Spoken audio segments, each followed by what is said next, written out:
పగడాల గారిది యాక్సిడెంట్ అని చెప్పి మహాకూటమి ప్రభుత్వం నమ్మించడానికి విశ్వ ప్రయత్నం చేసింది. ముఖ్యమంత్రి గారి కొడుకు సాక్షాత్ నారా లోకేష్ గారు ఇది ప్రాథమిక దర్యాప్తులో యాక్సిడెంట్ అని తేలింది అని చెప్పి ఓపెన్గా స్టేట్మెంట్ ఇచ్చేశారు. ఆయన మాట్లాడడానికి ముందే నిన్న తెలుగుదేశం పార్టీ అధికార ప్రతినిధిగా ఉన్న మహాసేన రాజేష్ ఇది యాక్సిడెంట్, డెడ్ బాడీని పోస్ట్ మార్టం లేకుండానే తీసుకెళ్ళమని చెప్పి ప్రవీణ్ గారి ఫ్యామిలీకి ఫోన్ చేసి చెప్పారు. జనాల ముందు మాట్లాడి తిట్లు తిని వెళ్ళిపోయారు. ఇవాళ అది హత్య అని తెలిసి కూడా ఏమీ చేయలేని దౌర్భాగ్య స్థితిలో రాష్ట్రాల నుంచి అనేక చోట్ల నుంచి క్రైస్తవులు బయలుదేరి వచ్చారు. ఉయ్యూరు నుంచి వచ్చారు, కైకలూరు నుంచి వచ్చారు, ఏలూరు నుంచి వచ్చారు, విజయవాడ నుంచి వచ్చారు, ఖమ్మం నుంచి వచ్చారు, రకరకాల జిల్లాల నుంచి, వైజాగ్ నుంచి, అమలాపురం నుంచి, పాలకొల్లు నుంచి, కాకినాడ నుంచి అందరూ వచ్చారు. రాత్రిపూట అందరూ కూడా ఏం జరిగిద్దో అని గుండెల చేతుల్లో పట్టుకొని ఉంటే మేము తేల్చేస్తామని చెప్పినటువంటి నాయకులు సాయంత్రం సమయంలో ప్రవీణ్ పగడాల గారి పోస్ట్ మార్టం అయ్యాక ఆయనకి ప్రార్థన చేసి డెడ్ బాడీని హైదరాబాద్ పంపించేశారు.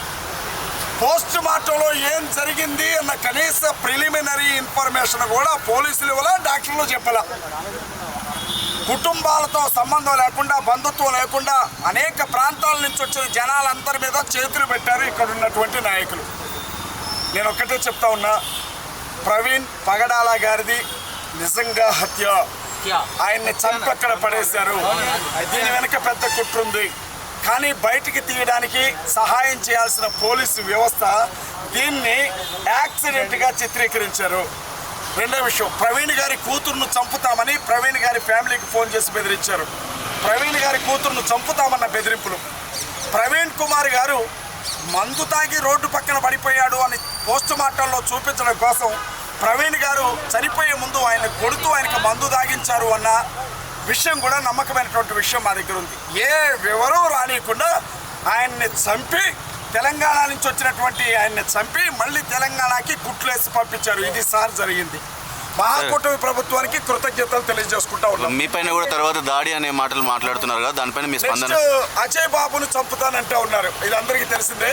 బీజేపీ నేతలు ఓపెన్ గానే ఫేస్బుక్ లో చెప్తా ఉన్నారు, నెక్స్ట్ చంపేది అజయ్ బాబుని అని. ఆ అజయ్ బాబుని నేనేమంటానంటే, నాకు చావంటే పెద్దగా భయం లేదు, బ్రతకాలన్న కోరిక లేదు. ఈ రోజు వస్తే రేపటికి రెండని నమ్మే వ్యక్తిని. ఇప్పుడు నేను రాజమండ్రిలో బయలుదేరి ఖమ్మం వెళ్తున్నా. ఏ నా కొడుకైనా అన్న మాట మీద నిలబడే నేను నా కారులో పోతా ఉన్నా, ఎవడైనా నా మీద అటాక్ చేయొచ్చు. నా కొడుకుల్ని రెండు చేతులు నరికెళ్తా, ఖమ్మానికి చేతులు పట్టుకొని పోతా. ప్రవీణ్ పగడాల గారిని దొంగచాటుగా చంపినట్లు చంపడానికి వస్తే చేతులు కట్టుకొని రండి నన్ను చంపండి అనడానికి నేను యేసు ప్రభు అంత మంచోడిని కాదు. ఈ విషయం గుర్తుపెట్టుకొని రావాలా. ఎవడైనా నా దగ్గరకు వస్తే వాడు చావడానికి సిద్ధపడే నా దగ్గరికి రావాలా. వాడి ప్రాణాన్ని కూడా తీసుకొని పోతా చెప్తా ఉన్నా ఈ సమయంలో. Thank you very much.